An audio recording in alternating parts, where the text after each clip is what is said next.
Bid Nerds is your daily YouTube car game show, where we predict the online auction results of the most interesting cars on Bring a Trailer, Cars and Bids, Hagerty Marketplace, and more. It's just like the Price is Right game show. Play along and see if you can beat the nerds.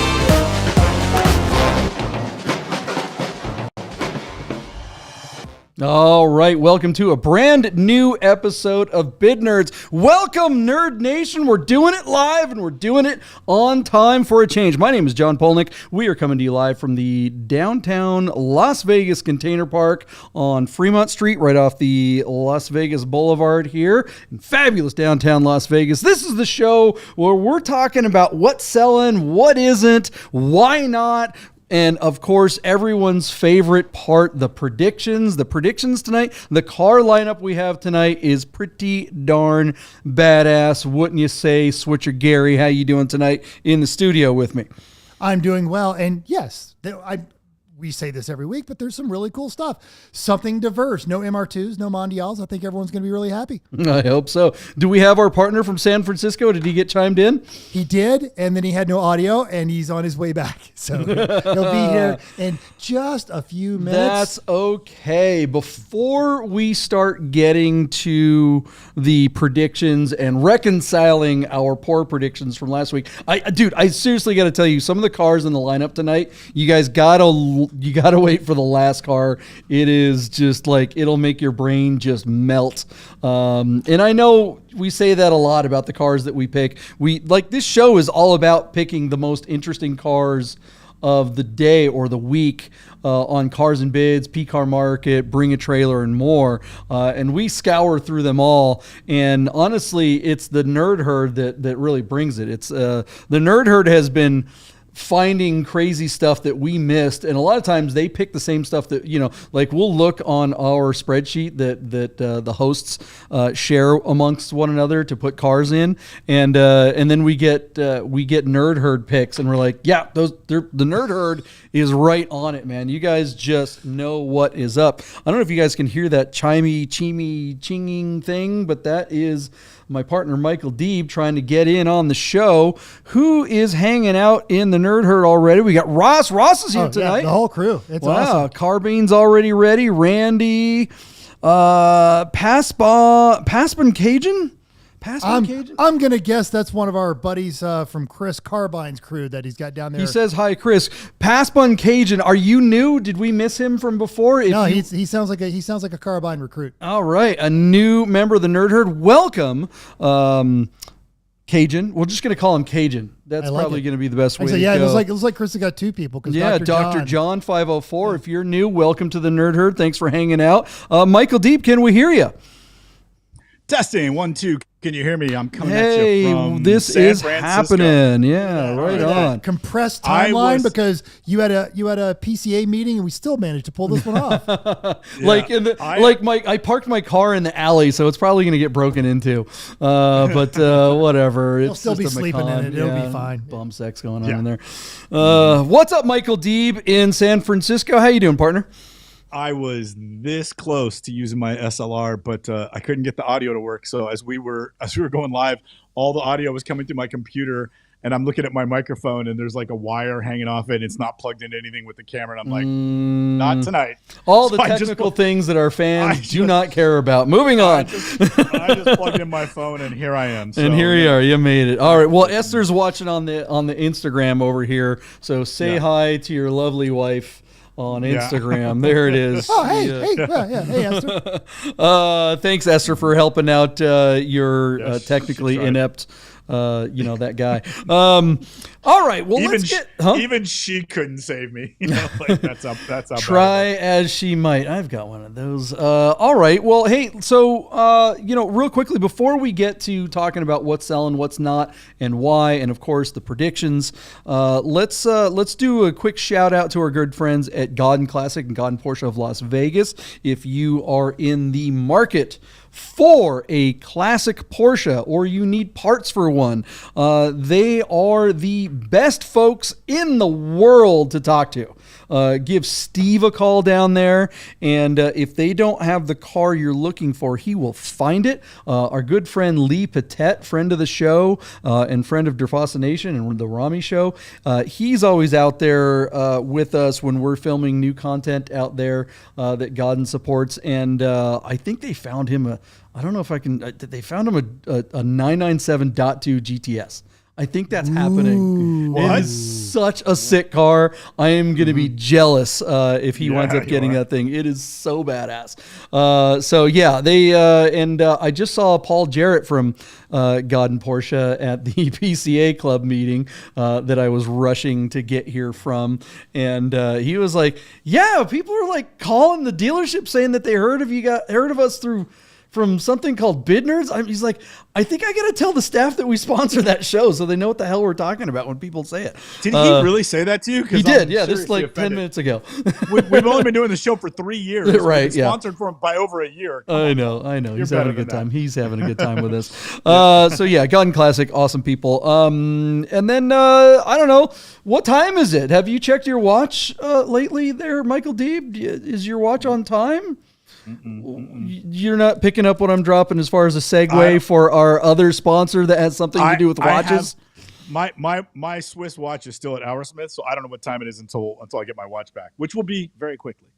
Because Hoursmiths in Idaho is the place to send your fine Swiss watch if it needs service, or if you're looking to add a fine Swiss watch to your collection. New and pre-owned serviced watches by Anthony himself. He is a master Rolex technician as well. I don't know. Technician is probably that's probably beneath him saying technician. He is a master when it comes to Rolex and all fine Swiss watches. He is, I think what he said to me, and please, if I get the number wrong, but I think he's a top 10 watchmaker in the United States. He's an award-winning craftsman. So yeah. They always have amazing stuff in inventory too. Ooh, I may have to talk about this. As far as having your watch, like if your watch is really damaged and it needs to be dismantled and rebuild it, he does it himself, and he's one of the top 10 guys in the country. Think about that, 300 and something million people. And he's top 10 in that at that. Yeah, he was telling me a story about like someone finding one that was like, I don't know, it was driven over by a truck in the dirt in their driveway or something. Like they found it 10 years later and he was able to rebuild it or something like that. He's always doing amazing stuff. So shout out to Hoursmiths in Idaho, hoursmiths.com. All right. Last week we made some pretty big predictions. We had some, not even last week, it was Sunday. We do the show twice a week. We're Sunday night and Wednesday night at 6:30. Tonight we got started just a little later, but that's okay. What was the first car that we made a prediction on the last episode? And if it's the one I'm thinking of, there was some pretty weird results on this last batch. Buddha and then ultimately Sahan, but Buddha first. So Buddha gets all the credit. Buddha gets his name on it, but Sahan did call on it.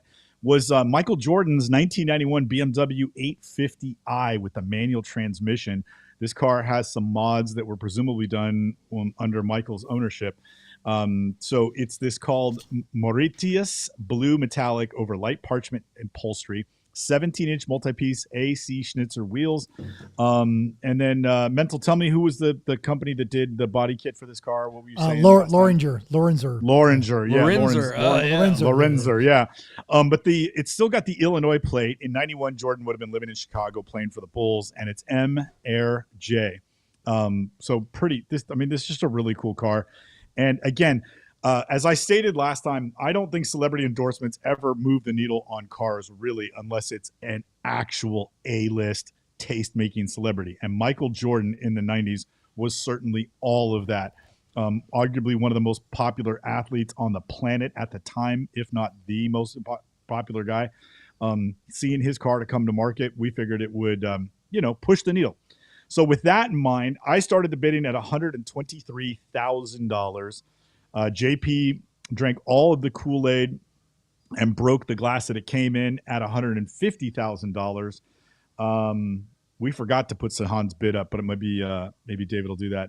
But anyway, Mental came in at $140,023. Do we have those bids? Are we looking at those? So Randy is he was still Randy. getting Sorry, his, David. Randy was still getting his Baileys and coffee ready. He's multitasking, so he's No trying. worries. He's in the chat.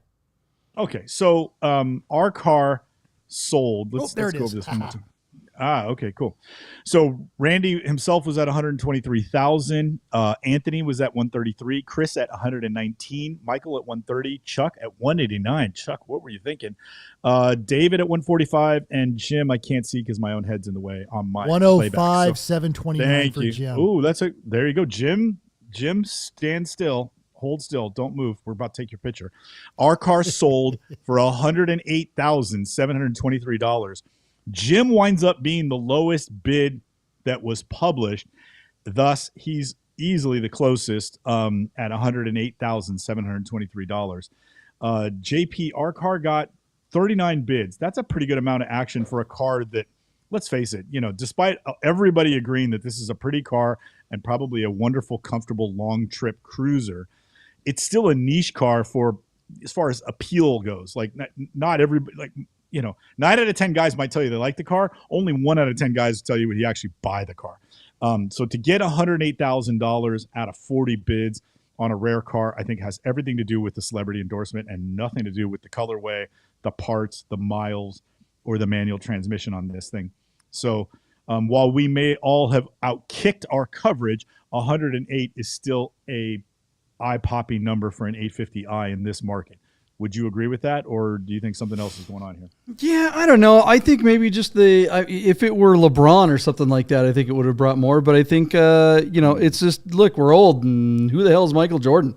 This is an amazing car, and I'm kind of surprised these aren't worth this on their own, because that's a lot of BMW from an era when they were on it, and they've certainly lost their way now. I think, like we said, it seems like every time we bring up a BMW that we like from this era, we have to mention how much there is nothing in a BMW showroom anywhere that I would want more than this car. BMW doesn't make a car that I could give a rat's ass about for any amount of money. I don't care how much or inexpensive. BMW doesn't make anything that anyone wants. Someone shared me a meme. I think it was maybe Chris or something like that, or Sahan. I don't know. It was in, but have you seen, there's that Joe Pesci meme that he's like, that where he's walking around, looking around like, what the hell is this? It's a meme, right? It's that GIF. He's looking around, and someone put that over the top of him in a new BMW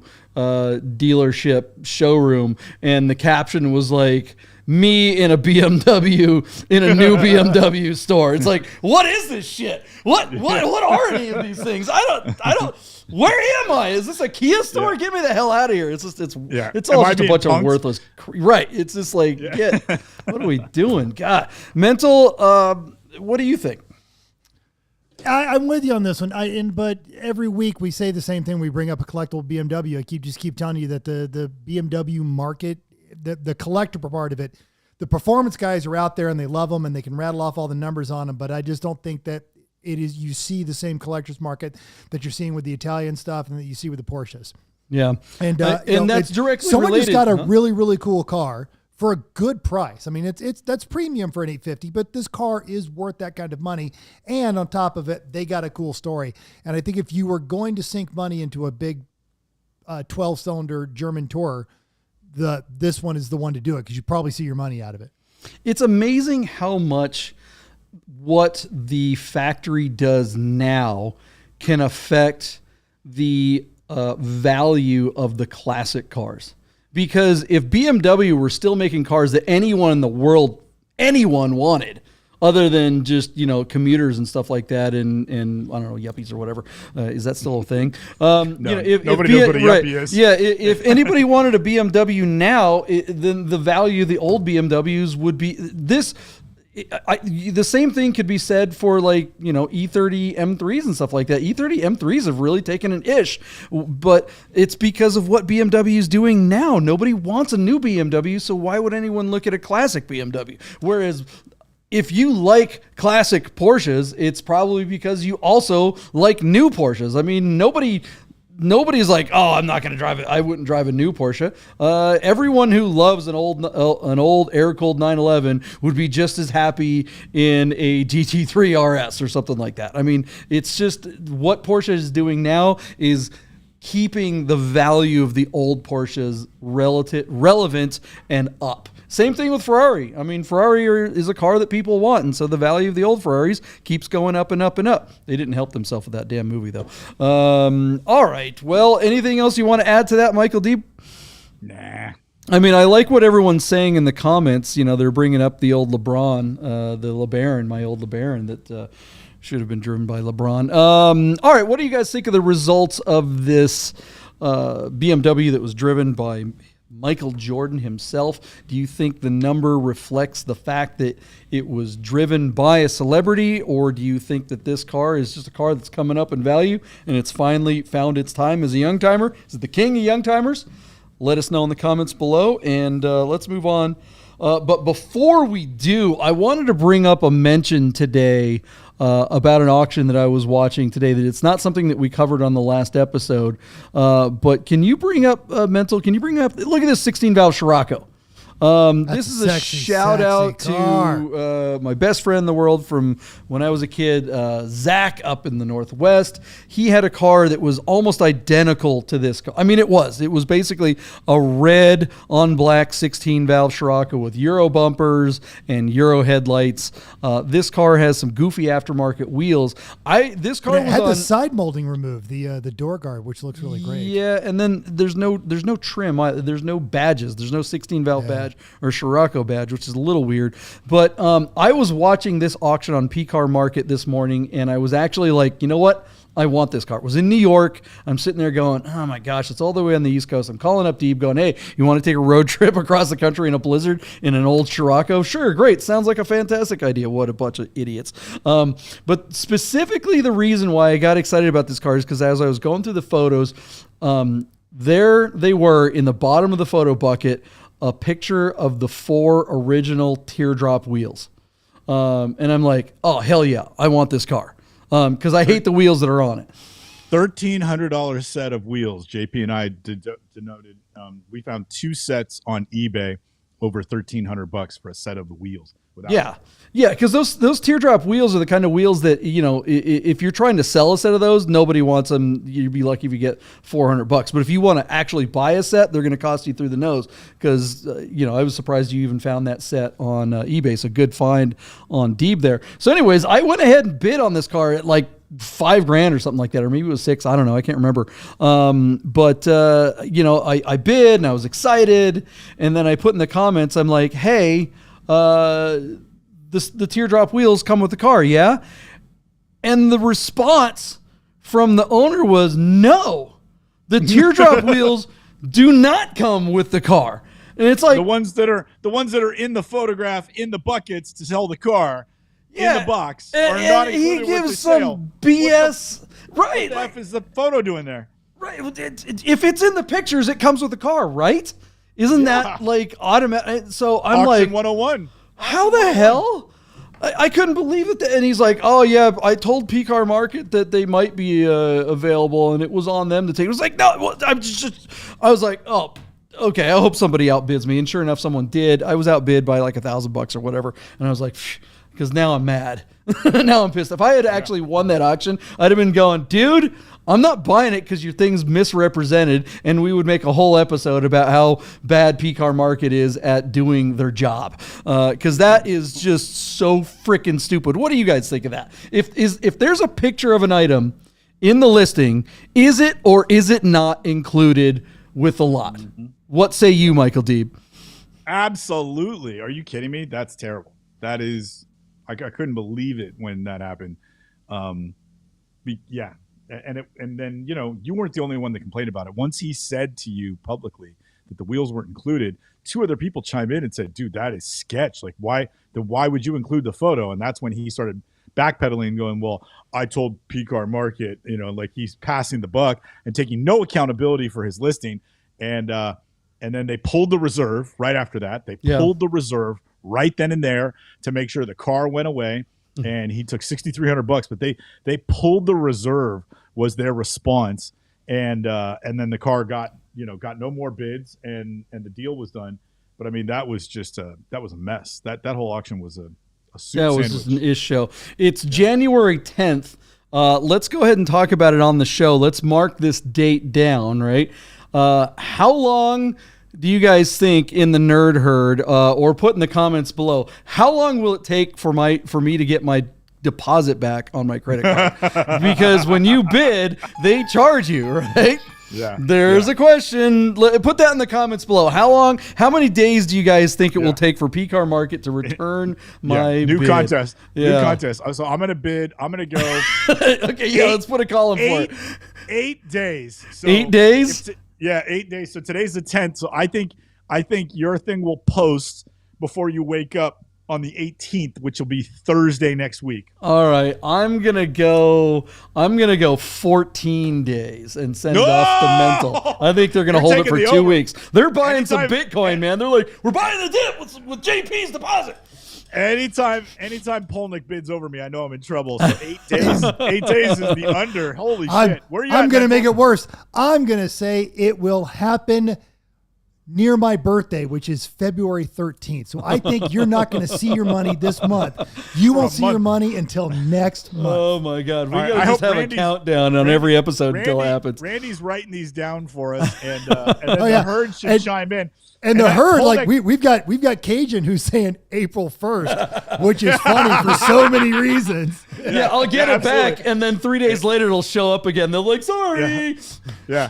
I actually think JP's going to get a letter, like an email, or no, a letter in the mail. He's going to get a letter in the mail to the studio, and it's going to say, "Dear Mr. Polnik, please keep this letter, and we will credit you the $350 off your next purchase on PCAR Market when you decide to buy a porcelain Rothman's Pirelli sign for your man cave."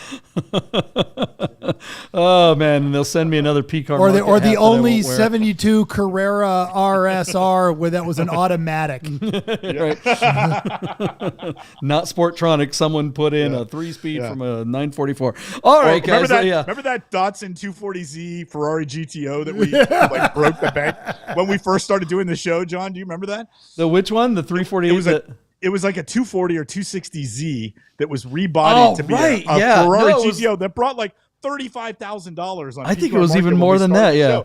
It was unbelievable. Total money laundering. Chris Carbine in the comments says, "Fool, who you call? You call me? What? You call me a fool? I'm a fool for bidding? Is that what you're saying, or just because he doesn't like Scirocco's?" Everybody's giving me a hard time. All right. Thanks for that was kind of fun going down there. I'm sorry that I bid on PCAR Market. I should have known better. Chris, you're right. I'm a fool. All right. What other auctions did we make a prediction on in the last episode? All right. Chef hit us up about this 1975 Porsche 911S backdate to look like a long hood that was on Bring a Trailer last week. This car, if you take a look at it, JP, out of Marietta, Georgia, it's got a replacement 3.5 liter flat six with a 915 gearbox and a limited slip differential. It's a totally built motor by our friends at Rassant. And I'm guessing this is, a $60,000 engine in this car. But our car had run in December of 2022 where it failed to sell at $121,000 on just 11 bids at that time, which was, a little bit pour some out, kind of sad. It's like God killing dolphins or something. But we wondered what our car would do this time around, and it looked like it might be represented by a new owner. So maybe the car did transact. It's hard to tell who really owns the car when there's so many influencers and dealers and stuff getting involved with the auction listings these days. But I thought our car would bring a little more money and still failed to sell. So my number was $135,000. JP, you took the over at $140,000. And Mental, you were kind of the smart one who didn't think the car would go very far from where it was at the time that we looked at it. Mental's bid came in way underneath us, deplorably so. The fact we were actually making fun of him after he left the studio. At $91,111. I mean, that was a laughable number until the auction closed at $90,000, where it failed to sell on just 21 bids. Mental, I'm going to start calling you Miss Chloe because on the weirdest ones, you seem to be right on the money. Why did you think this car wasn't going to go any further than 90 grand? when you build a car like this, and it's an amazing build, and this engine and everything on there, and I know we had some talk about the wheels, but I actually really love them, and I love the seats, but it appeals to drivers and gearheads and not necessarily collectors. So you have isolated a portion of your possible market on that one. And when you go to the drivers and the racers things, we are notoriously cheap. Yeah. We're just a bunch of sandwich pockets. We kind of missed some stuff too, because one thing, I mean, look, we'll be the first to admit, doing this show, we don't do a ton of research. We just kind of wing it. We come in here. We most of the time that we spend is finding the cars to talk about. We don't really go much deeper than that until we actually do the show. And, you know, upon looking back at this auction, I said before the break, I love this car. I really would personally love this car, to own this exact car. The wheels would, I would swap those out with some Group 4, probably the fake Steelies, the aluminum Steelies or something like that. But that's the easiest thing to change. Some of the things that we missed, though, are things like, the fact that it didn't have a VIN tag on the A-pillar. And, another thing too is that the car doesn't even have windshield wipers, which is a hot rod design choice that I've seen here and there. At least it has the holes for the windshield wipers, but like our friend John Ortiz, he's had a car, an 85 hot rod project that he's been working on for, I don't know, 10 years or something like that, as long as I've known him. Like, literally, it's not even a joke, And our good friend Dwayne Wick from Wick's Garage and the Do or Die podcast, he's finally taken over the project, and there's light at the end of the tunnel. He's seeing it through. And, he mentioned it to me the other day. He's like, yeah, when whoever started this project, they decided it would be a good idea not to have windshield wipers. It's like, what? Okay, I guess. I mean, what?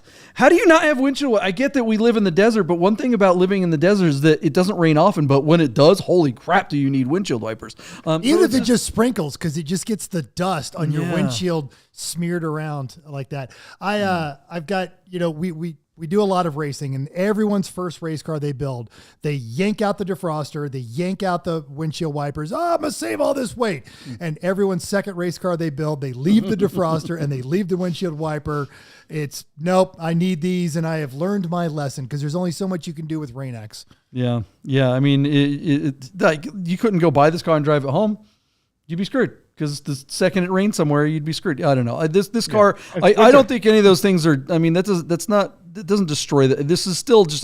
The engine alone, the powertrain is just unbelievable, and you could add some windshield wipers somehow, or maybe one or something. I don't know what the solution for that is, but I think there's still value in this car, and I do still think that someone is going to be able to get a hold of this thing and have one hell of a ripper, and then come back in the spring with different wheels, with some windshield wipers, and maybe lose the stripe on the side and change it up. Just make it unique in a slightly different way, and get this car back on the road and film it in a way that's a little bit more romantic. And I think there's still a lot of potential for this car, but who would be a good person to film it? Yeah, right. You definitely give us a holler for that. But I think do we think that Deeb, is this car burned now that it's failed to sell a couple of times?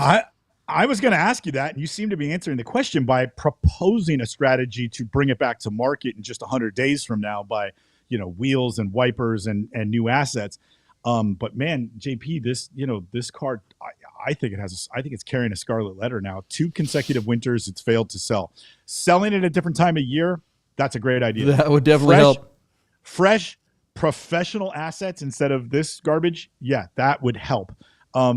Changing the car, modifying it, I don't think changing the wheels are going to help sell the car. I just think bringing it to market better. The wipers are a very interesting thing to point out, because that's polarizing. That the wheels can be, that can be well, but hold on, subjective. It's not about the wheel. Forget the wheel itself.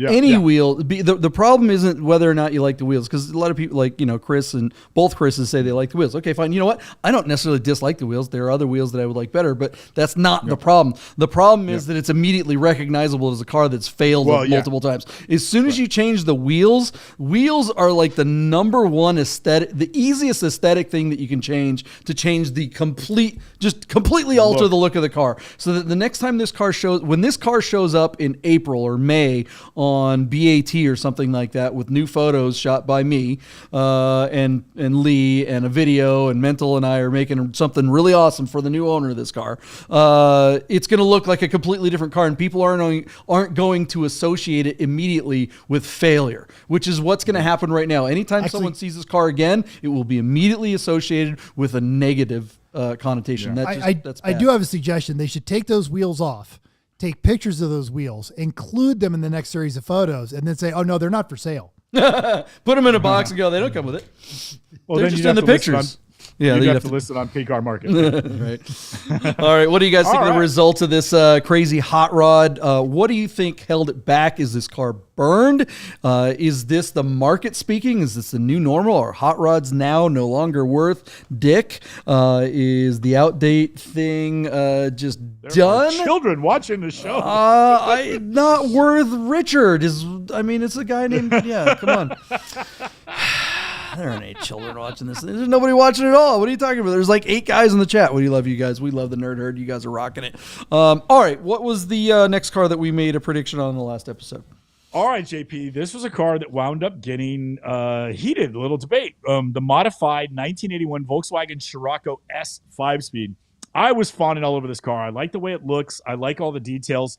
And again, that's totally subjective. I know it's what I like might not be of broad appeal, but I think somebody took an old car that doesn't have a menace or a threatening bone in its body and made a car that looks like it would be a fun, capable backroad bomber.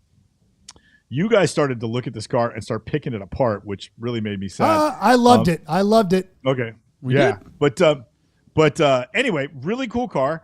And after we got done working it over, we also noted that this car was an alumnus, that the guy had bought it in September of 2022 for around, as my computer moves slowly, $8,000 out of Wheat Ridge, Colorado. But it looks like they did quite a few updates to the car before they brought it back to market this year.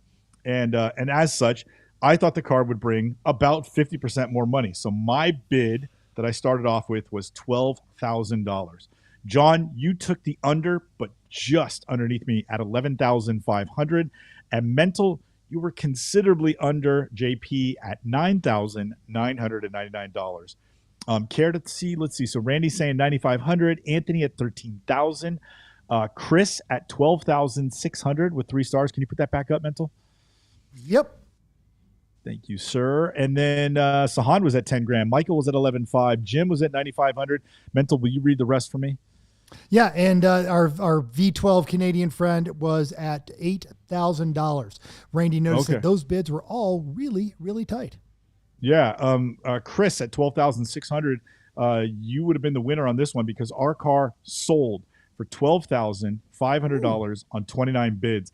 Technically in studio, I won that one, but Chris was easily the closest. He was just $100 away from a Yahtzee.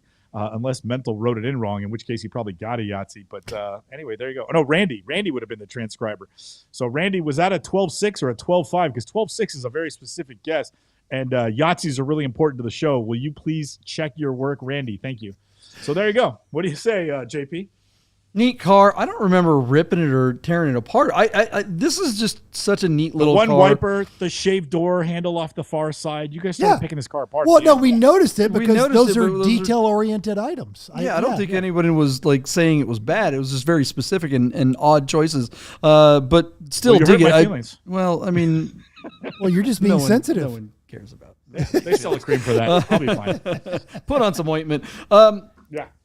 Anyone that says that the classic car market is crashing, I'm sorry, but this car flies in the face of that sentiment that's going around. I still agree that we are in a winter period, a seasonal time where classic and sports cars tend to go down in value, just like motorcycles.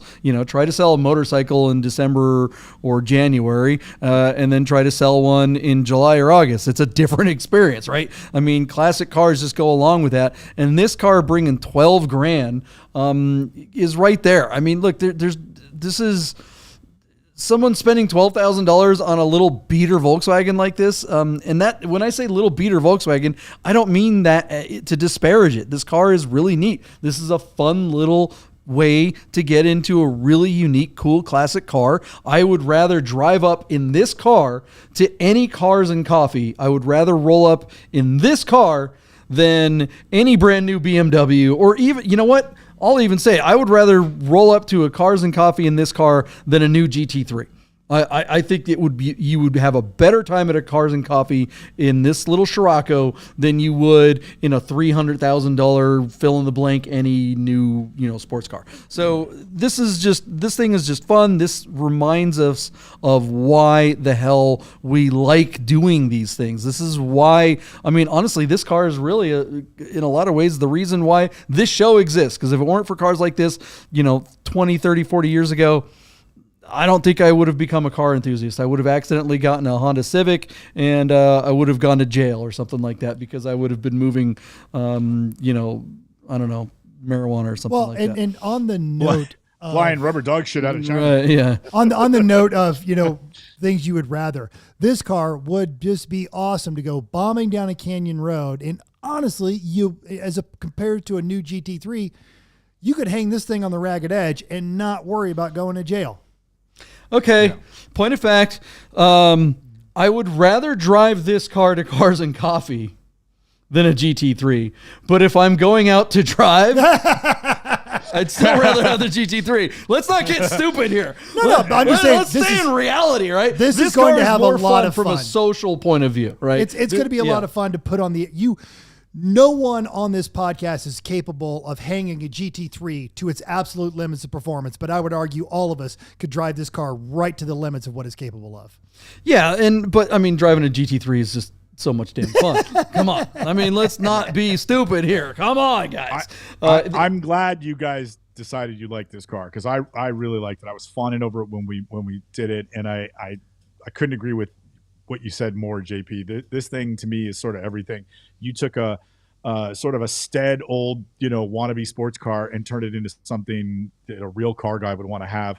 I love all the details, and there's something about this car and the color and the wheels and the stance and the fenders and the spoiler that you look at it and immediately you go to that romanticism of wanting to be behind the wheel of it, which is typically hard to do with just static images. Normally you need a video to do that.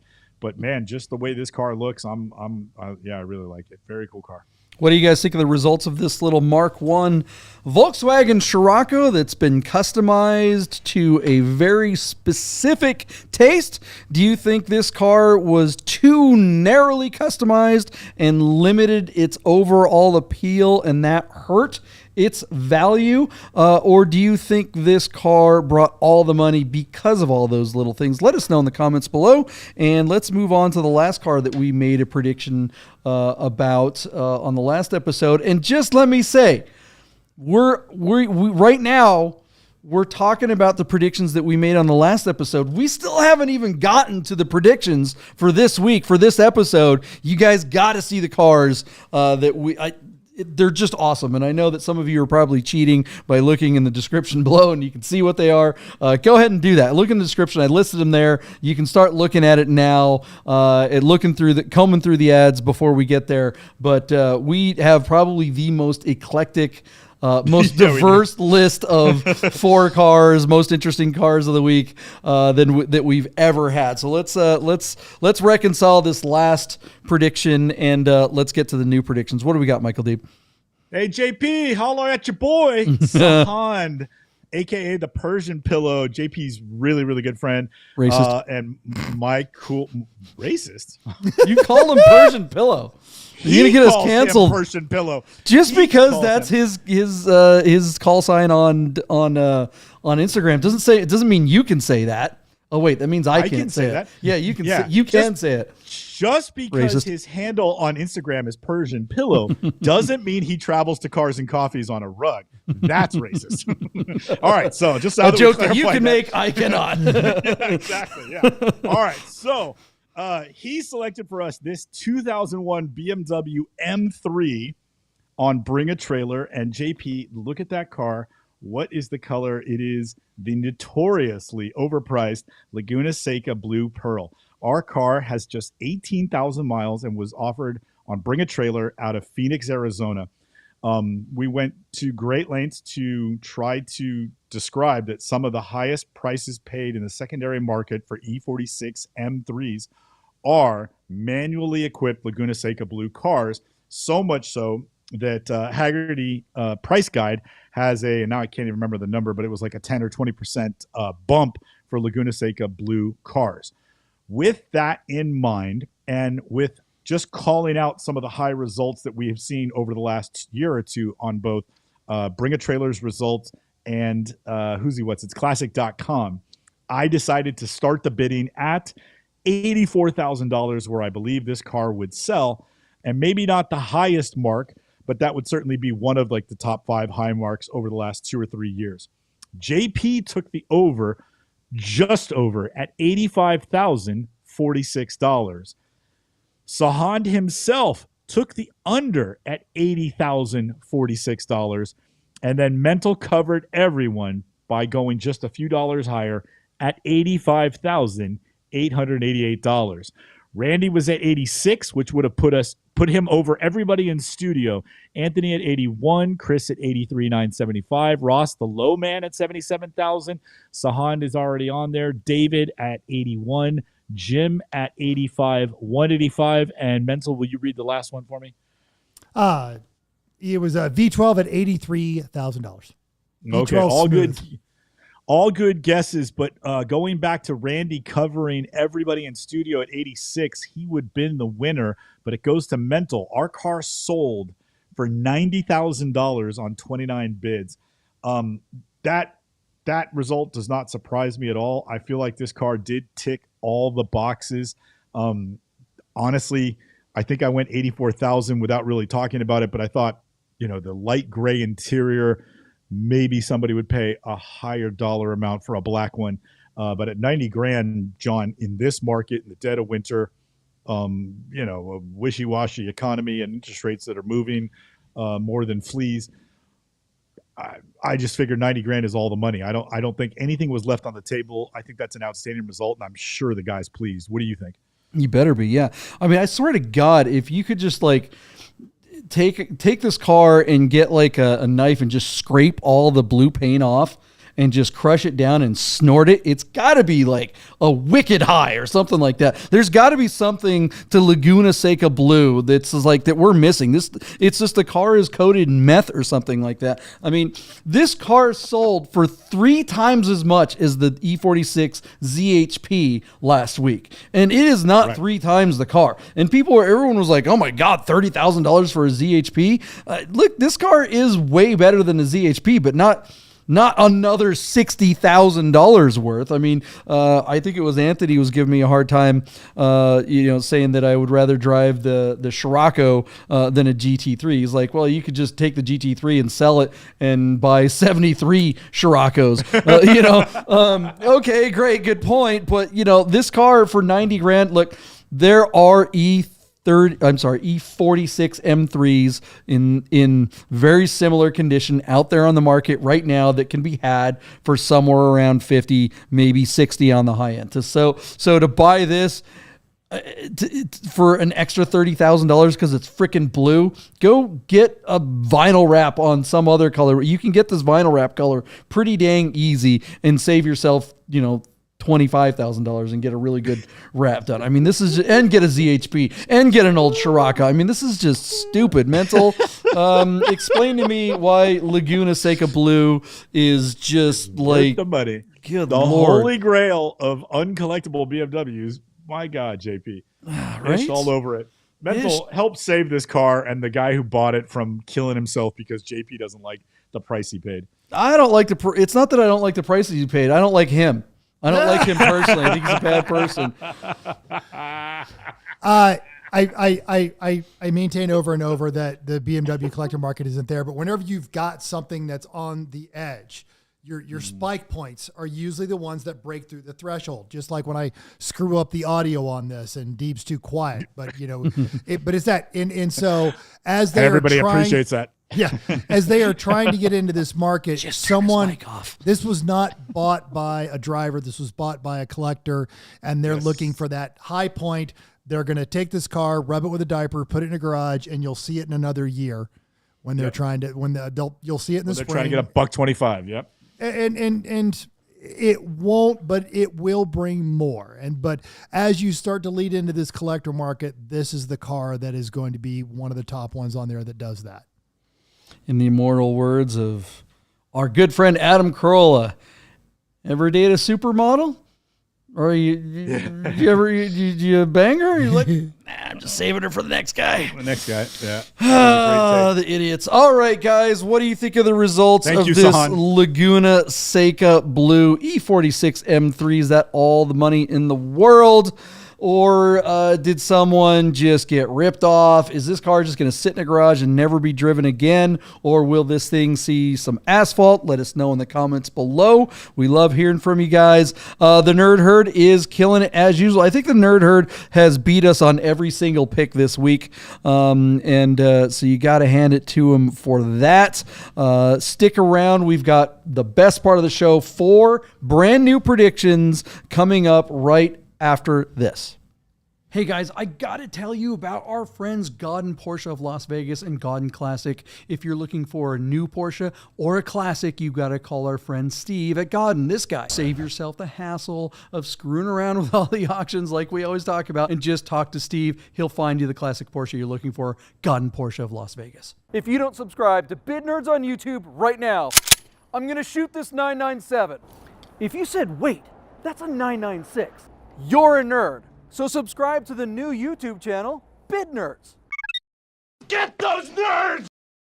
Hey guys, you're probably looking at your watch and wondering if Bid Nerds will ever end. So you better talk to our friends at Our Smiths to make sure your Rolex, Tag Heuer, AP, or any fine timepiece is in tip-top shape. Our Smiths, fine Swiss repair. All right, welcome back, everyone. Hey, shout out to the Nerd Herd. You guys are always rocking it, hanging out with us on the show live and contributing with your own bids and comments. You guys definitely make the show a better show, and we love you guys. Do us another solid. I know you guys are always doing us a favor, but if you haven't hit the thumbs up button yet, you're sitting there right now, you're in front of the computer, go ahead and just click on that. It really helps get the show out in front of more people. YouTube will serve the show to more potential Nerd Herd members who are just waiting. There are millions upon millions of nerds out there that don't know that there's a community just waiting with open arms to like let them in. Dude, you're a nerd. You should be here and contribute to the Nerd Herds by watching, commenting, and sharing the Nerd Herd videos. Bid Nerds, we love you guys. Back when you first made that commercial, I actually went, that's a 996. I'm literally watching that, and I'm like, and he should know better. And wait, if you said, I'm like, oh crap, he nailed me. I'm a nerd and I didn't know it. Show the commercial. Did we just show the commercial? We did. Okay. I was going to say, don't show it again then. It's true. The click of the gun, JP, I think you nailed it. It was real. That's a real shotgun. And the turtleneck made you look ex-KGB. You know what I mean? It's good stuff, man. I was definitely rocking my like East Bloc you look like a guy that eats smoked fish for breakfast. You know what I mean? Like I am to the country. You want my car? Yeah. All right. Okay. So yeah, my Ukrainian roots coming out here. Yeah, we got some predictions. And we got some crazy weird cars. A good friend of the show, Gerd, sent us a contribution. His pick of the week is not a pick that would have wound up on any of our lists. So this will be interesting to see. True. Oh, it is absolutely true. Okay, hold on. We covered a couple of these cars in the early stages because we were looking at cars that you could buy to Turo in Vegas. and we covered a couple of American cars early in the grassroots. 3 years ago we did it, and haven't covered one of these since. So look, all right. You guys tell us in the comments, when you see this car, is this a car that you would expect to see on Bid Nerds? Let's see it, Michael Deeb. What do you got? All right, so Gerd picked for us, and thank you, Gerd, for bringing back the favorites. Elvis would be proud. This is a 1975 Cadillac Coupe DeVille. This car is offered out of Lake Cable, Ohio, on Bring a Trailer. The car shows 63,000 miles and is equipped with a 500 cubic inch V8 with a 3-speed automatic. It's believe it or not, it's Firethorn metallic fire mist paint with white padded vinyl roof and white leather upholstery. 15-inch steel wheels with wire covers and white wall tires. This car is longer than the studio that Mental and JP are working in right now. If they moved the show to the inside of this car, they'd have more room to play. The car looks to be in really nice condition. John, just going back to that premise I staged while we were discussing this car, this is a car that, you know, if you were to drive it down the strip and get some fuzzy dice around the rearview mirror, you would garner a ton of attention in an area like that. This is also a fun car that would probably be fun to own in Palm Springs, although you know, it just gets so damn hot. I don't know how you sit on that leather unless you let the car warm up for 15 minutes with the air conditioning blasting, and the air conditioning has to be in good repair. But there's a couple of photos underneath this car. It looks like it's been really well refurbished or unbelievably well maintained, but there's probably some new parts under this car. JP, I was born in 1970, you know, you know, at the time. Crossfire Hurricane. Oh, sorry. Yeah, thank you. Yeah. Biorhythms and the tides were all out. It was a really weird day. But a car like this, you know, these were littered all over San Francisco when I was a kid. I more so, I'm sure, if you grew up in a place like Detroit. But I remember cars like this fondly. My uncle always drove a Cadillac. My dad actually worked for Cadillac before I was born. My father sold Cadillacs. And at that time, you know, if you go 10 years before this car was made, Cadillac was considered one of the greatest coach builders or, you know, automobile builders in the world. By the time this car was built, that had waned. But this represents an era that is very dear to me. I feel like you have to be our age or older to appreciate what you see here, but it's a great grab. I just don't know that cars of this era are having a moment. I kind of think they might before ICE engines go away.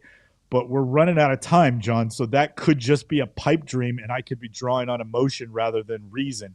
What do you think? Do you think the car like this, you know, I mean, we're looking at a car that closes tomorrow. You know, this is not going to go for a lot of money. Do you think somebody with smart money in the dead of winter should put one of these away because it'll be worth some money someday? Or is it just like you drive it only if you intend to enjoy it, otherwise stay away? Yeah, I mean, it's definitely got that nostalgia play. I mean, I can think of how many millions of trips to Cub Scout meetings or whatever, being in the back of my friend's parents, you know, one of these, and just, you know, the cabin just fills up with smoke, and, you know, you got a half hour where you're just in a space capsule full of nicotine mist. That's what I think of when I see this car. This car wouldn't. This is not the Vegas car that these are not the droids you're looking for. It's not a convertible. Okay. You know, if you're going to do that Elvis car, the top has to drop. If you're going to Turo this thing, it's so that you can drive newlyweds around. You know, the newlyweds would be in the back with the hard top. This is just, you know, if you're an extra in Casino 2 or something like that, if they were going to make that movie. You know, and the people that cared about these are dead or about to die, or at best they're retired and they're liquidating the stuff that they've got. No one, these cars aren't hip in any movies. There's no rappers that are driving these around. Maybe if there's any scene, if there's any group of people that might be interested in this car, it would be, the lowrider scene. But even those guys kind of prefer the convertibles and stuff like that. But that Landau top thing, you could do that. There's some things you could do this car, and it does look like a fairly relatively clean looking one, although underneath it does have a lot of surface rust. I am glad that this is at least the Eldorados were the front wheel drive ones, right? These are rear wheel drive. Correct. Yeah, Right. which I always thought was weird that they made front wheel drive versions of these. But totally fun. If the AC holds up, and if you could get this car cheap, it would be kind of fun, kitschy to just drive around. But nobody wants this thing, and it's just the values of these are doing nothing but going down. What do you think, Bentel? I agree. You would have to buy this car because you loved it. But what is interesting is clearly someone loved it. As we were going through the receipts, there was a receipt from Kmart Car Care. Just roll it. So that means that the entirety of this car's life, it has led a proper existence. And it is impressively rust-free for Ohio underneath it. You just don't see these anymore, especially back at the end of the tail fins. Those plastic pieces are notorious for rotting away, and they are highly valuable. And a little bit of a tie-in back to our Porsche roots, JP. This is the model that Joey Pants drove as Guido, the killer pimp in Risky Business. Look at that. Look at that. Joey Yes, Pants. there is a little science in the show each and every evening. All right, do we think this thing's worth anything? Is it going to bring anything? We've got less than a day to go. What's going to happen? I don't know, John. I do not have a lot of hope for this car. Our car closes tomorrow, and it's sitting at $5,500 on just 8 bids. According to Classic.com, the average price for one of these is $18,000. But reading the tea leaves, JP, I don't know how you bid any more than, say, 100% of where it's at now, and that's a bit of a pipe dream. But I'll go with that recipe and give you $11,000 as my bid where it will sell. $11,000 to you, JP. What do you think? Over or under 11 grand tomorrow? I know that typically BAT tends to get somewhere around anywhere from 30 to 100% more in the last day. But I don't think this one's doing it. I don't think this is going to break 10. I'm going to say $9,975. Ooh, there we go. And send it over to Mental. What do you think?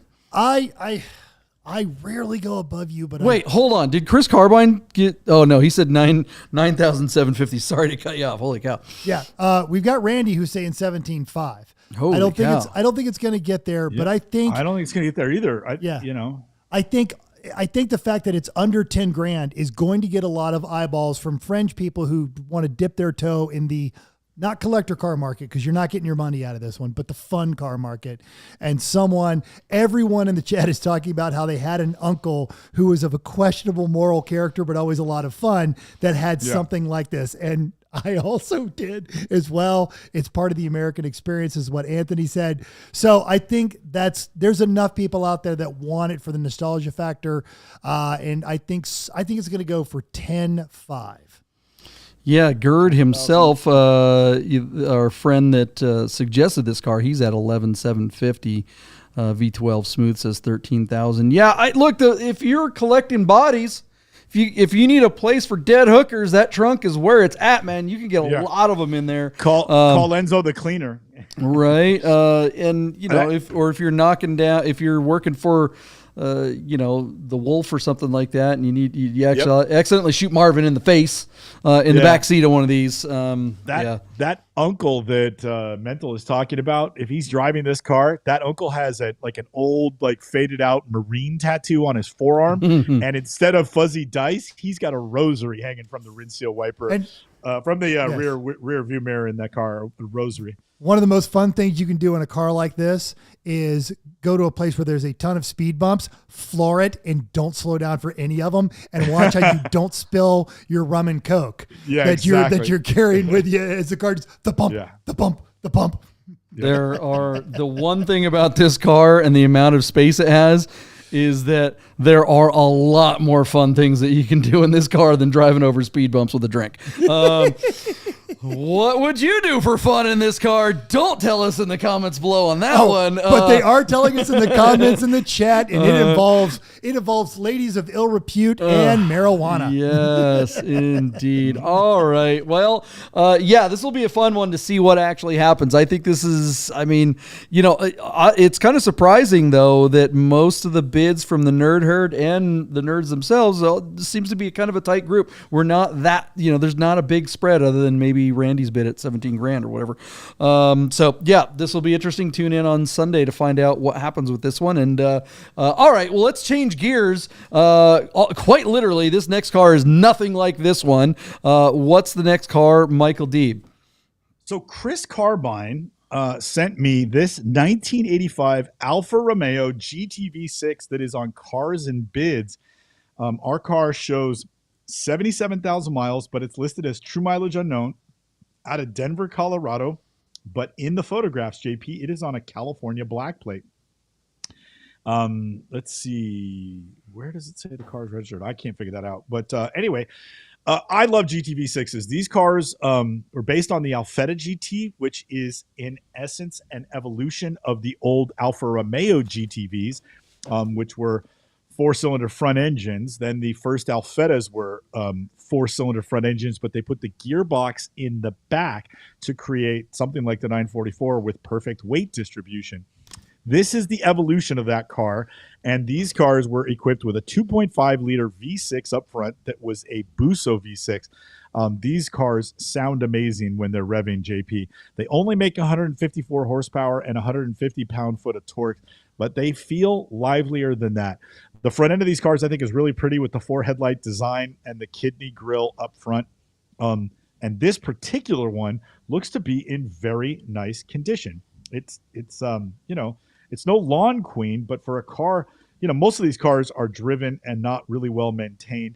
And I will also say that on a GTV6, white is a particularly rare color. JP, I always notice these cars when I'm looking through my favorite listings and all the websites and all the auction platforms.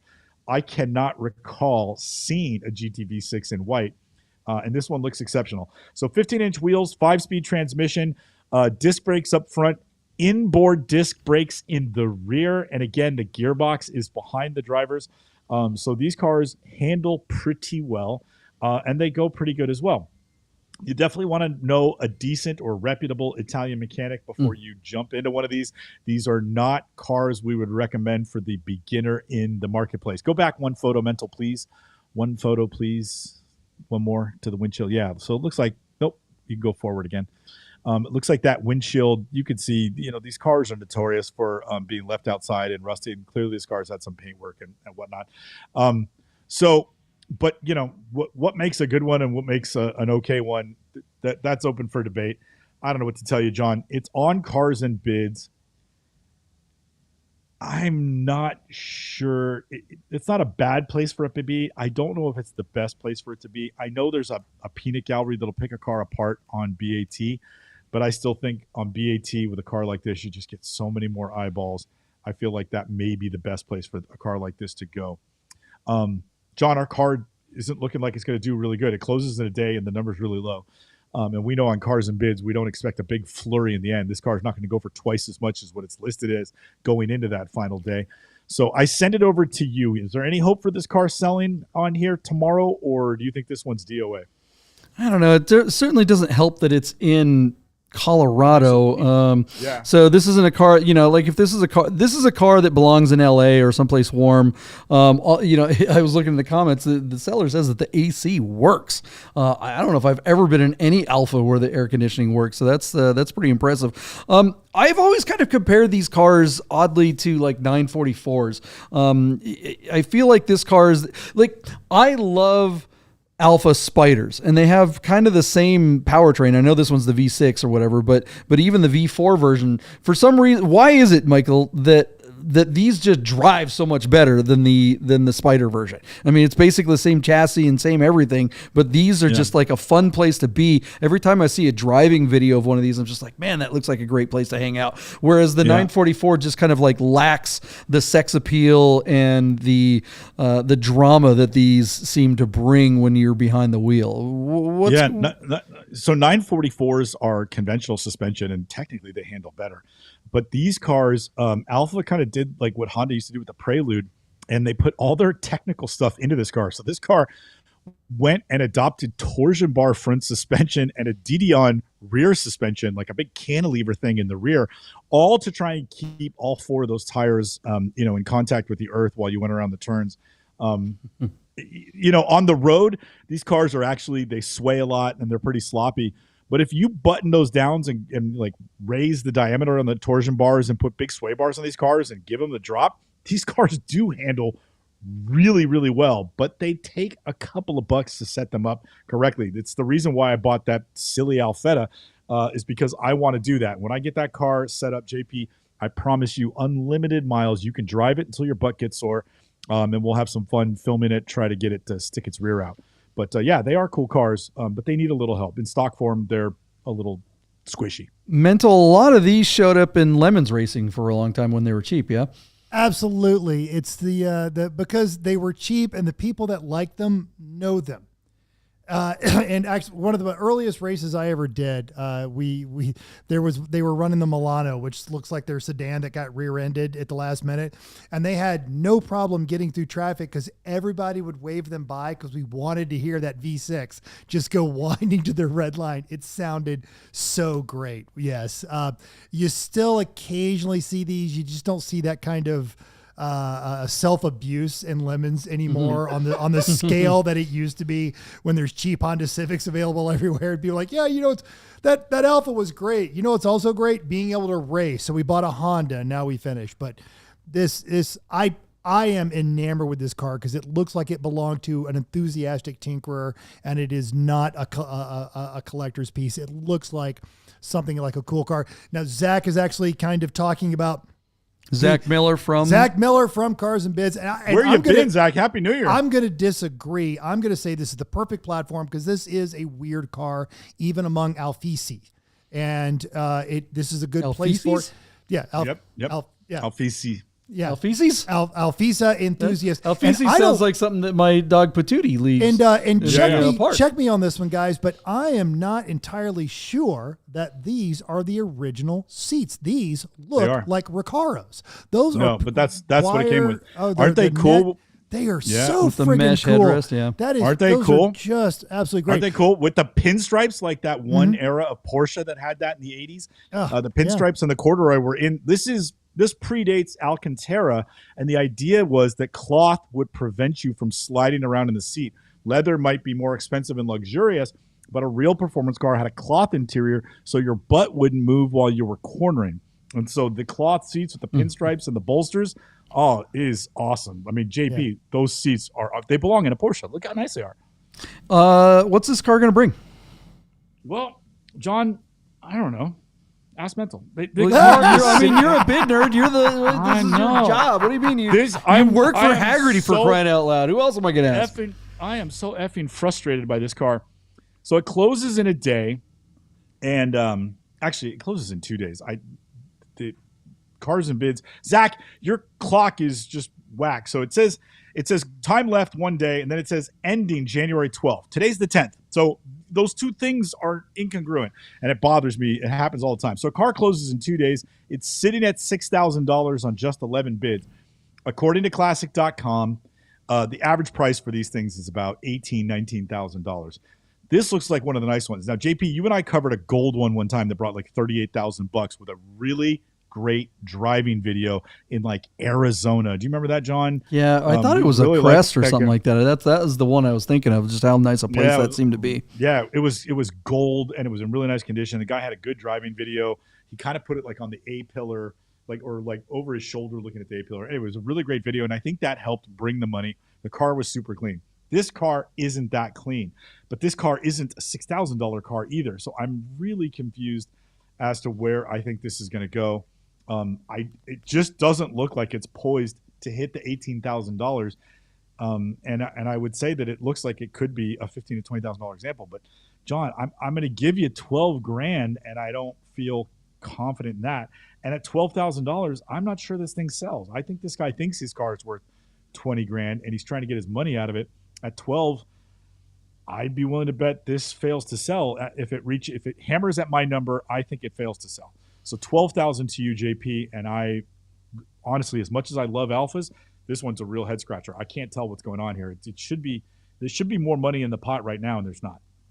Yeah, it's hard to disagree with you here. You're absolutely right. The white really pops on this car. White is a great color for those 80s angular cars like Scirocco's and BMW. And all the black rubber trim that adorn those cars. Yeah. E30s with the E30 M3s with the box fenders and stuff like that. It's just in the, the thing I love about this car is those big windows. It's that fishbowl when you're inside. I'm with you. I don't think this car is going to make it. I think it might do a little bit better. I'll go 14, and it's just like the exterior has dings and little scratches and little like teeny little rust spots here and there that would like wax right off if you actually paid attention. And the photos are just awful, which again, I know that poor Doug DeMuro, fights with his customers on that. They just don't listen to him. But Zach was actually already apologizing for the pictures as we were describing. Yeah, man. And it's like, but here's the thing, Doug, look, I still have to go back to it's Doug's fault. Doug's videos get millions of views, and he's been doing his videos exactly the same for years. If it ain't broke, don't fix it. But it's a top-down thing, man. If you got someone like Doug DeMuro who's shooting a video of $1 million car behind an abandoned, Kmart with a GoPro and a cheap lav mic, why should anyone else go through the trouble of production value? I mean, I'm sorry. He's got to lead by example. And if he's not going to do it in his, in his flagship videos, which actually, I'm ranting here, but, Doug has been doing, or Cars and Bids has been doing other videos on YouTube. They do their own market kind of analysis and updates and stuff like that. And it's, again, him sitting in his garage with a microphone on a fold-up chair with some other uncomfortable person, and he's got his laptop in his lap, and it looks like it's going to drop any time. The whole time, it's like back in the day when that old lady had the cigarette and, it's burning down. You're just waiting for the butt to fall on your carpet. It's like, you're going to drop the laptop, right? Like, Doug, hire someone. You have the money. You got millions. Was it $37 million? However many millions of dollars for Cars and Bids. Spend some money on production value on something. And, do something where it's like, okay, this is the Cars and Bids YouTube channel. We're going to do something that actually looks like it's worth $37 million. And so when people go, all right, you know what? I think I'm going to advertise my car on Cars and Bids. Oh, look, they have some standards. I should live up to those. And again, it starts at the top and he just doesn't live it. So why the hell should anyone else do it? And the answer is because they'll get more money for their cars, but it's really hard to sell that to potential listers if you're not leading by example. So this car is going to get hurt because that didn't happen. All right, Mental, what do you think? Well, what was your amount? Oh, I said 14. Didn't I? Yeah, okay. 14,000. Yeah. So I feel like this guy has made a very nice Facebook Marketplace ad because he's pointing out the vehicle's flaws. Mm-hmm. But if you look through this, and this is exactly what he was talking about, is you can see the shadow on there. And this is not a bad person, but it was pointed out here earlier. It was Lee Patet said this is a Craigslist special. And I want to say Randy in here earlier said if you scrub this thing out, Anthony said if you scrub this thing up, it's another $2,000. The slightest, this is absolutely a car where you hire the professional photographer, you get the good setting because it's right there on the bubble, but it's not really a used car. This is an entry into the fun car world, and it deserves an ad appropriate for it. I think someone could probably buy this thing and then clean it up, make a film about it, and sell it, and make a decent amount of money on it. I say the car is going to go for $9,500. Do you think it'll sell at that, or do you think an FTS? I do think it'll sell. I think the guy's done with it, which is why he's being honest in those ads. Why look, here's a scrape. He is not trying to rip anybody off. He's not trying to make a fortune on this. This is not his retirement plan. He's ready to move on to his next toy. So he's just being straight up. If I saw this car on Facebook Marketplace, I would go and look at it because already I like how it's being presented to that, but this is not that world. This is the world of collector and enthusiast cars. You got to up your presentation. This car has so much potential. I mean, look at that interior. The thing that, look, dings, scratches, little touch-up paint here and there, a detail, that can fix a lot. What you can't fix easily is cracked dashboards. Yep. And this has a good dashboard. Like the cracked dashboard is a killer. And this one looks perfect. It's like, oh my God, this car has so much potential just because of the interior. You get a solid detailer on this thing, and yeah, I think the nerd herd is in agreement here. Whew, yeah. It's kind of sad. Is this an opportunity though? Could someone pick this car up for relatively low and do all those things we're talking about and bring it back in the springtime and sell, and get the $20,000 for it? Is it possible, Deeb? Do you think, to get there? Somebody could, but it won't be me. I've already got one of these in the garage, and my wife's ready to kill me, so it ain't gonna be me. You know, if I were to bid on this, okay. So could we drive this home, or it just wouldn't make it? Yeah, you could drive it. We could drive it home. You think it would make it? Because if he said no, I would be like, tell me where we're going, JP. That's 12 hours, man. Right. We could do this tomorrow. Well, we know the AC works, but we don't know if the heat works. That's Put on a jacket, harden up. Don't get it twisted. AC on an Alfa in Colorado is just rolling down the window. All right. So, let us know in the comments below what you think this thing's going to bring. All right. We've got 2 more cars left. And Michael Deeb, before you screw it up, I was going to try to do a nice natural kind of switch up on our row on the order of cars that we have on our list. But I'm just not going to, I just think if I try to ease into it, you'll accidentally give it away. So okay, I'm going to explicitly say and be on the nose, don't mention the next car. I will mention the next car. And don't mention the other one, because that's the one that we're saving for last. The next car we're doing is going to be the 88 Silver Rose. I know if I had just said, okay, we're going to do the 88 Silver Rose, you'd be like, no, we've got the fill in the blank. And I'd be like, God damn it, you screwed up the T's. So there it is. We're doing the Silver Rose now. Do you think Deeb would have done that as a result of an economic situation that's America right now? I don't know. Something to do with how dollar is worth less? No. All right, because you're right there. You're right on the drinking game. I know, said the word once. I'm stone sober. Your rant was right there. You're ready to pull the trigger on the rant. Inflation, drink something. Okay, we did it. Drink some drink. All right. Tell us about this 1988 944, since I brought up 944 when we were talking about the GTV. Okay. And pissed off Anthony. Sorry, Anthony. And not the other car? All right, so here we go. And not the other car is fine, as long as you don't say the name of the other car. And not the... Absolutely. I will not. All right, you guys, seriously, wait for this last car. You have to stick around to the end for this last car. This is just a showstopper. We have a 1988 Porsche 944 Turbo S. When Porsche dropped the 88 version of the Turbo S, more than half the cars were brought in this special appearance package that was referred to or nicknamed the Silver Rose because of the Silver Rose metallic paint that adorned these cars. It also had the pink and burgundy and gray studio check interior, which is really awesome. But our car here is a modified example of this car. When Porsche brought out the Turbo S, they brought 500 to the United States. They upped the horsepower from about 217 up to about 250. They got brakes from the 928, and then they got the MO30 suspension and a few other special goodies that came off the 944 Turbo Cup cars, all of which that raised the game and the performance of the 944 Turbo for the 88, 89, and I think 90 year, right, JP, before the car went away? Is there a 91 944 Turbo S? I don't think so. No, there was the convertible. So I think it's those last 3 years. Our car is offered out of Tucson, Arizona, and showing 73,000 miles, but the car is modified. Look at those seats. Those are not 944 seats. Those are other seats, and somebody bought studio check cloth and then reupholstered those seats to make it look like they're stock. They also put in a roll cage, and the car was upgraded to 17-inch Cup 1 wheels. So interesting. Aftermarket boost cage, strut tower brace.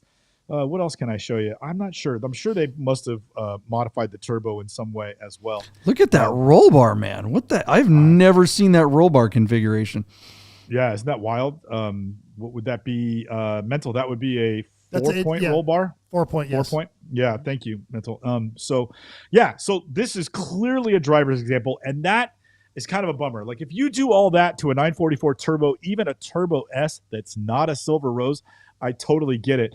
But Silver Roses with 73,000 miles, this would have been this would have been a $65,000 car, and that is not going to happen here because this guy has effed the car all up.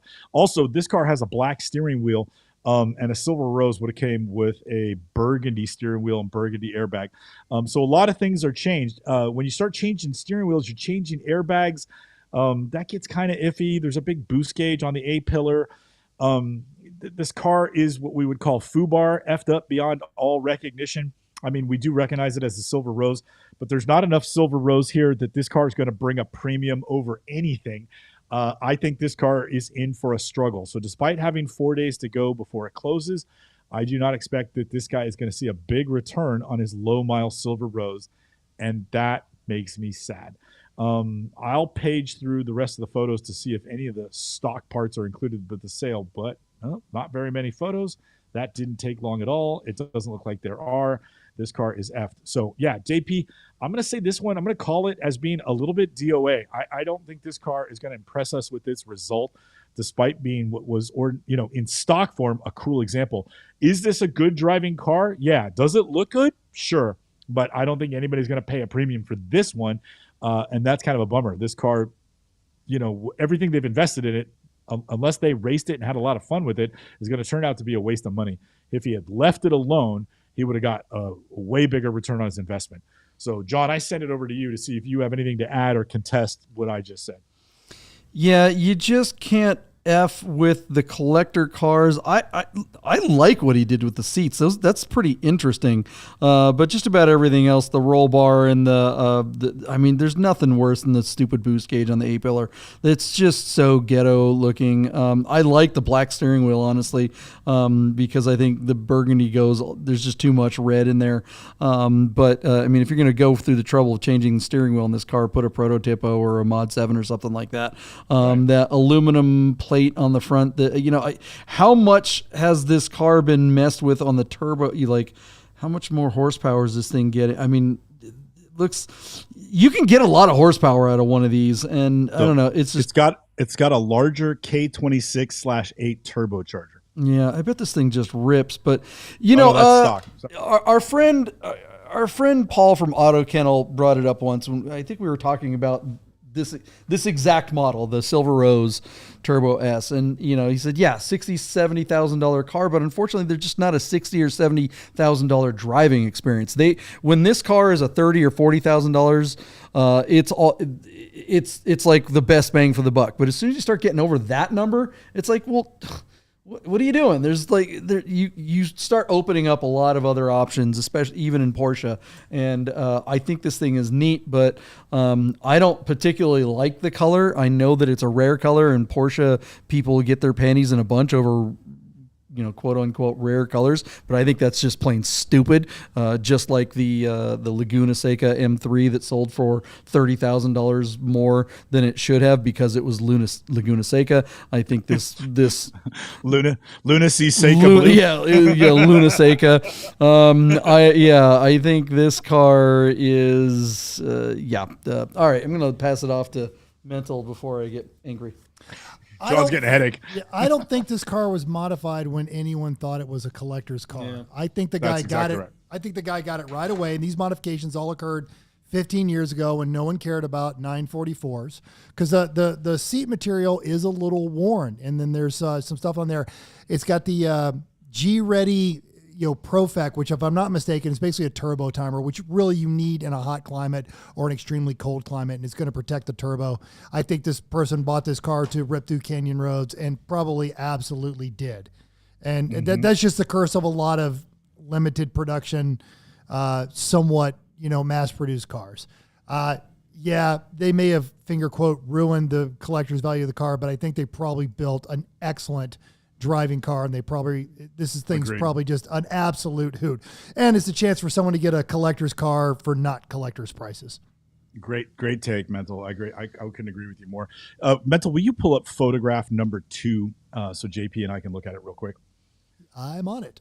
Now, in the chat, it's interesting that another one of our experts in the Nerd Herd is saying that these wheels are worth half the value of the car currently. Yeah. Well, not that much. No, there were like Cup 1s are worth like $3,000. Yeah. Okay. Yeah, $3,000. They're worth a quarter of the value. But JP, that was exactly what I was going to bring up. Cup 1s on a 944, yay or nay? Absolutely, yeah. I mean, Cup 1s look fantastic on this car. They make every car look good. Yeah, even an Audi. Yeah, Even an Audi RS2. Yeah. I want those wheels for my 964. Thank you very much. Somebody buy this car. I'll give you a set of Cup 2s that look great on 944s. Yeah. Try to sell that one. Cheers. Mental missed the visual cue. Never mind, we missed it. We blew it. I do like that badge on the front fender, that turbo sticker decal. That's kind of neat. So what is this going to bring? Well, JP, I don't know. This is really tough to predict. So first of all, we're 4 days out on the close. You act like you didn't know this was coming. You're like, oh, you're surprised. What? Oh, what's it worth? Oh, geez, I don't know. What do we do on this show? I heard you were at a PCA meeting. I didn't even know we're doing the show until 5 minutes after it started. I was still playing with my SLR camera, and I couldn't get the audio to work. And then I was like, oh, shit, we're live. So our car has 7 bids. It's at $13,000, but isn't closed for 4 days. The average price for one of these things is about $32,000. I'm not sure this car is going to bring 32, but it is a silver rose with under 100,000 miles. And the upgrades, for the most part are nice. Maybe you could un-F part of the thing, get some of that stuff off the A-pillar and clean it up some. My knee-jerk reaction, JP, is that it's a $25,000 car, but it's still a silver rose, and they did put the studio check in there. I don't know that it's going to hit the average turn price at 32, but I'll say, God, I have no confidence in my bids tonight. I'm going to go, and I've been on such a roll too. $29,000, JP, but I feel like I'm. You know what's funny? As I'm telling you, Turtle my bid, falling in love with an army helmet. Sorry, I put it in the. I put it on the other car that we're not talking about. But anyway, yeah, $29,000. I said it to you, JP. No confidence in that number. Where you at? I still think Porsche buyers are out there. They want these weird colors. I know it's been messed with a little bit. If it weren't messed with, this car would definitely be in the 50s or even 60s.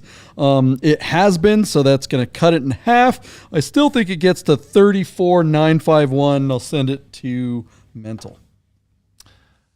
I do not share your confidence. I think it's going to go to 28,944. Where it will probably sell because I feel like they're done with it and they're just looking to move on to the next thing. They are not treating this like a collector's car. No, not at all. All right. They never have. Yeah. Let us know what you guys think it'll sell for in the comments below. And the chat is definitely all over the place. Randy B's at 23,944. I think I tend to be close to him pretty often. But this time, him and I are way off. Gerd is in at 27. Looks like Carbine says 28,944. 944, not 951. That's we're trying to be cute. 34. Anthony says 34. Okay, and he says it'll. Anthony, you think when you say fall flat, you think it'll FTS, or that's just where it'll stop at? Yeah, this will be interesting to see what happens with this one, and we'll find out. But talking about moving on, I will say, great pick though, really cool car, and enough elements on there. Oh, I picked that one. Yeah, no, and it's enough elements on there to keep it's something for everyone. You know all the rare color stuff. I like the performance aspect of it. JP knows the aesthetics. Yeah, this is a cool one. Something for everyone. Is anyone in the Nerd Herd going to bid on that? I don't think so. So something for no one. All right, okay, this is what we've been waiting for.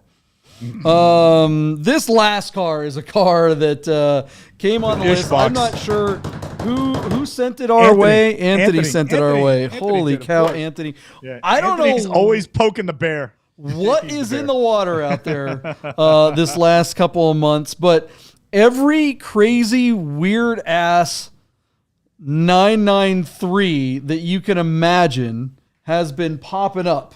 So with that said, with that tease, what have we been telling everyone to wait for Michael Deeb? Hey, well, you ruined it now. It's no surprise. You told everybody it's at 993. So yeah, but it's not just. Oh, I think there's plenty of surprise.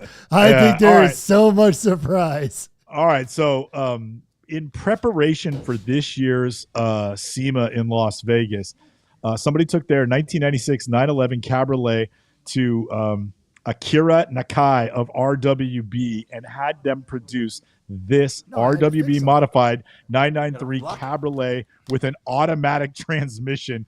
Look at this thing here. Roached out wide fenders, front canards, a ducktail, and the cam, what do you call those fastback cam things off the headrest? Mental, what do they call that? Speedster humps. Yeah, there you go. Speedster humps. That's exactly right. Speedster humps.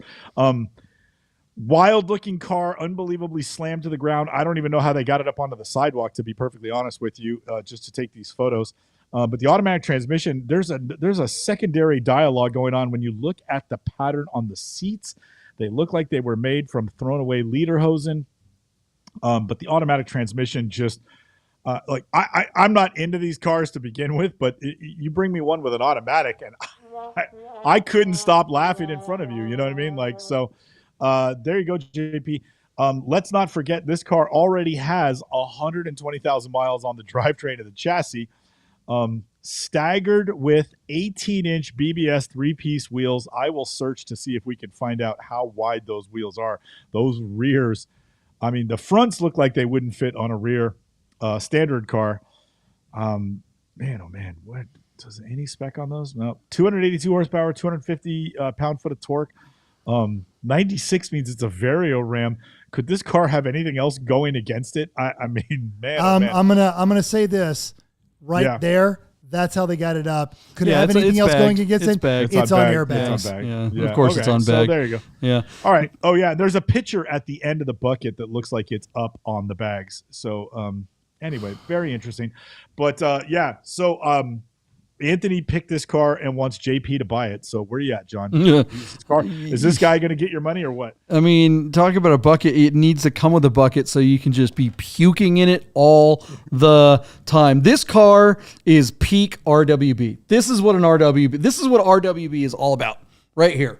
I mean, I don't actually think it's bad that this thing has a Tiptronic because why not? You're completely if you take a 993 and screw it up in almost every single way, who cares what transmission it has? If this thing had a 6-speed, it wouldn't be any better. This thing is just a garbage car. It is completely, oh my God. You know, every RWB, when you see them on the road, 9 times out of 10, they have a stock transmission. So they've got all this stuff tacked onto the car. It's adding weight. It's adding drag. It's adding complexity. Yet, I mean, 993s, when it comes right down to it, are kind of underpowered.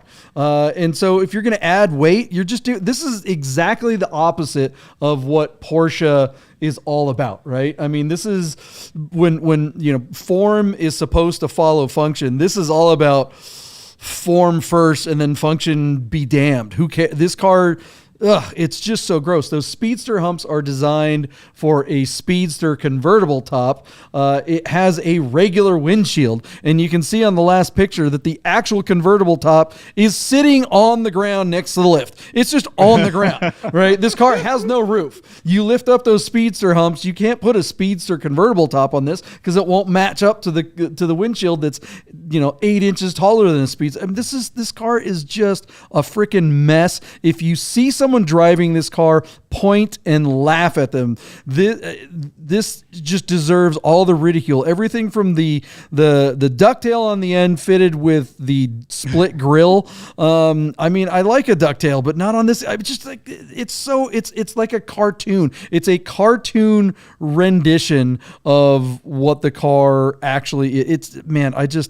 God. It is the Japanese anime of Porsches, and it has it's a bit anime. It's all fantasy and tits and ass, and has nothing to do with the real driving experience. And it's designed for hard parking and cruising the boulevard, I guess.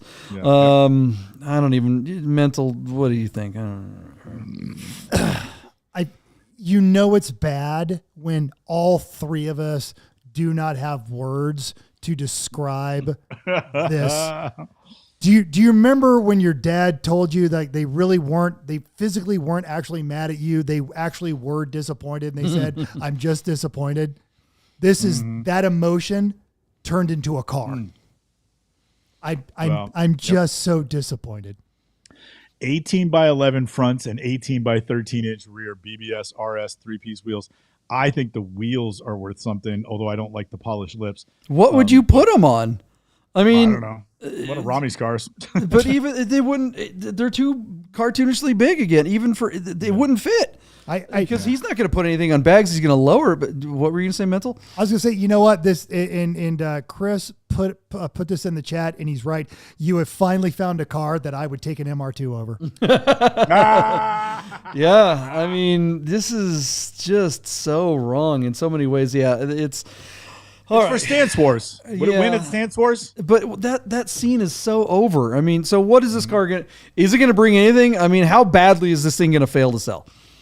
I don't know. I mean, first of all, I don't know what he's got into it. What does it cost to take a car? Like if you own a car, any Porsche donor car, what do you pay Akira to do a I think it's a minimum like $75,000 to get him there plus the kit. And the kit can be anywhere from $25,000 to $50,000 before paint. So $125,000. So you're talking $150,000 minimum, right? Yeah. So let's just say. Yeah, to make it worse, our eagle-eyed nerd herd has pointed out it's a salvage title. Well, right. I mean, so instead of paying $45,000 for an automatic 993 cab, he paid $22,000 for an automatic 993 cab, right? Well, that is something that like there are certain RWBs that I like. Like, I mean, I don't like them generally, but I have seen some that look pretty cool when they back it up with an engine that like can support the look. Like this car looks like it's mean and it's fast. It's a cartoon race car. It's going to go and laser lights and rainbows are going to come out of the back and it's going to go whoosh and you're going to be like Speed Racer behind the wheel of this thing. But reality is it's like Honda Civic, not even Honda Civic. It's like a Kia Soul performance here. If you're going to do one of these cars, if you're going to go ahead and do the RWB thing, I think it actually makes sense to use a salvage one. If you're driving your regular 993 and you're thinking, yeah, maybe I kind of want to do the RWB. I've put, turbos on it. I've got a bunch of extra horsepower and I want to give it a more aggressive look. And then you get sideswiped by a minivan and you lost your, fenders and door on one side. Well, okay. Why not cut up a couple of, it doesn't make sense to take a Sawzall to perfectly good fenders, but fenders that have dents in them, why not? Okay, let's go nuts. Now it's a salvage title. Buy the car back from your insurance company for nothing and tack on a bunch of stupid shit with a guy that's smoking cigarettes in your garage for 3 days and boom, here you go. The crazy thing is that Nikkei-san, they spend all this money for this guy to come to your house and all the Z generation kids, they get their dad to spend the money on these cars and they sit there and they film everything, put it all on TikTok while he's building it. And they act like they're getting an Emery class car. Oh, I've got this amazing car because it says Nikkei-san on it. It's got his hand. It's like, yeah, when Emery builds a car or when Singer builds a car, it takes them 2 to 5 years. It takes years to do it. Nikkei-san comes into your garage with a Sawzall. Yeah, exactly. He's just taking a hacksaw to your fenders and he's using like caulking that he got from Home Depot and he's eyeballing it and he's all greasy and dirty and he just like he's drinking and he's smoking. It's just, there's no skill to this. It's just, I mean, of course there's some skill to it, but it's just, this is not craftsmanship. This is just hack. Almost literally it's hack. Yeah, you try and compare him to Ron Emery. It's like trying to compare a tattoo artist to Rembrandt. You know what I mean? Like it's not right. It's not going to work. So you do bring up a good point, JP. We covered that Targa a while ago. That car had transacted for like $82,000 and was based on a 964. But that car had a manual transmission. Where is the floor for a cab, which is probably the least desirable, and an automatic, which is just like, I don't know that there's I'm almost surprised it's already up to 51,000 with a day to go. This car is not going to bring $100,000. The question is it going to stop in the high 60s, somewhere in the 70s or the low 80s? there's always one available, but there's not that many in the market. I'm going to give you 76. God, I feel silly saying it. $76,000 where it will sell, because I think you just want to get out from underneath this thing. But even with a salvage title donor car, he's got to be hitting 150 grand, JP. So he's taking 50 cents on the dollar less than a year, months later after this was all done. Seems kind of ridiculous. Maybe at my number it fails to sell, but I don't think this car is literally and figuratively going anywhere. As much as I've ished all over it, and as much as I absolutely hate this car, there is a market for it. And the fact that it has a Tiptronic does not matter, because the person that wants this car is not going to drive it like a person drives a 911 or a 993. The person that wants this car wants it for the look and look only. They want a hard park. They want to cruise the boulevard. They want to go. This is just a floss car, and that's it. Transmission don't mean nothing. And honestly, the age of the person that wants this car probably doesn't know how to drive a manual. So the kid that's going to pay $150,993 for this car doesn't know how to drive a stick, and he's going to be happy to get this car for that much, because some of these are going for way more. What do you think, Mental? I am going to say that this car will fail to sell at $46,000. And yes, I already know how much it's bid for, because I don't want to be right on it. I don't want to be associated on it. As Anthony said, I would have been better off having never known this existed. It will haunt my nightmares. But you're right, JP. Yeah. Someone's going to want this car. I don't think it's going to break triple digits, though. It was built for a show car, and that's what it does, is it shows. Yeah, and the people that like the show have the dough. Love it. It's got what does the thing says? It has a. Where are the bids out on this? Because we were all over the place. That was the biggest stretch as JP and I has ever had. We're down to 67, no sale out of V12 Smooth. Gerd says 78.5, fail to sale 75 from Anthony. And there's just not a lot of action on this one. I don't think the herd wants it. I don't think the herd wants to waste their intellectual. Well, but that's the thing. I don't think the herd wants it, but I think there is a specific group. I mean, go on Facebook, Instagram, all the different RWB pages. There's so many RWB fanboys that are just, I guarantee you, I mean, they're people that have never ever been with a woman, and they're going to buy this car. That's the fan base of this. I will say, of this car. Unpopular opinion. But stay with me on this one. Do you know who needs to buy this car? Here we go. Rami. So he can destroy it. Yes. And we can film it, and we can make the world a better place. Yes, indeed. Well, did we save the car for last, guys? I mean, holy cow. We should have done the Silver Rose last. We should have done this car. I told you was going to be a showstopper. It might be a show ender. No one may ever come back to watch Fit Nerds. We lost half our viewers when we moved to the RWB. No, they're all hanging out. The nerd herd is loyal. The nerd herd wants to see just how much we screw everything up. We love you guys. Thank you so much for hanging out. Did you guys hit the thumbs up button if you're in the chat? Did you guys do that? That really helps bring more people. Even if you did it last Sunday, you got to do it again. Yeah, you got to do it every time. Like right now, go hit the little thumbs up or thumbs down. Give us a thumbs down. Either one helps, actually. So it's all good. Make sure you hit the notification button on our channel so that you know when the lives are coming. We finally kind of got the live thing sorted out in the sense that we know how to queue it up on YouTube, blah, blah, blah, whatever. That's all back behind the scenes stuff. We're getting better at it. Thanks for hanging out, guys. Real quick, before you say goodbye. Oh, look at this. Real quick. I wasn't ready to say goodbye. I was gonna plug some sponsors here. Once again, Our Smiths. If you've got your fine Swiss watch, need some repair, or you want to add a watch to your collection, check out Anthony's Our Smiths up in Idaho. He will get you hooked up. We've got Der Fascination merch at the Guys Custom Bracelets Etsy page. That's gyxcustoms.etsy.com. You can get Der Fascination merch, and see this little hat I got on here? Yeah, that's a Bid Nerds hat. Those are going to be on there here by Sunday. So we will have Bid Nerds hats available. You can get Der Fascination hats, limited edition Der Fascination hats. What we have is what's left. We are not maybe one day we'll make more, but we have very few original Defrostination hats left. So order yours today. Supplies are limited, and once they're gone, they're gone. Those Defrostination posters are limited, and some of them are signed and numbered.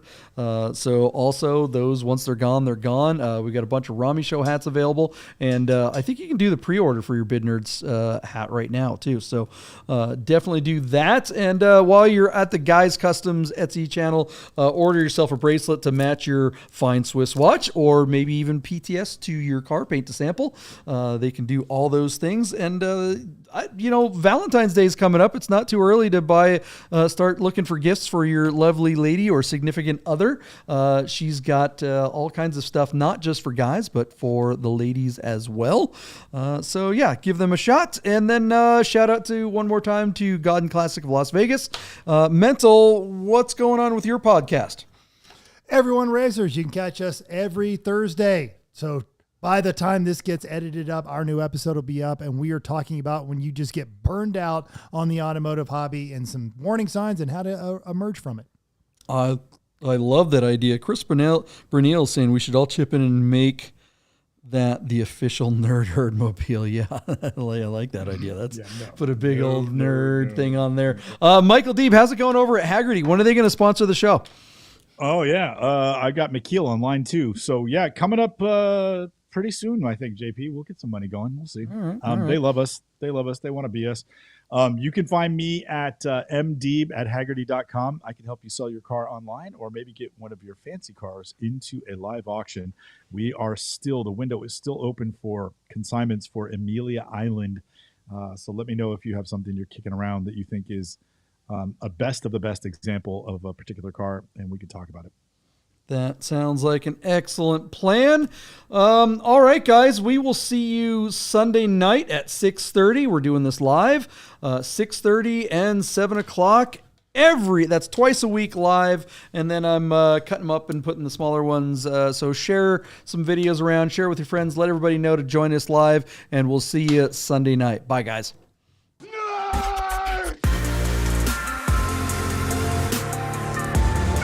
Get those words!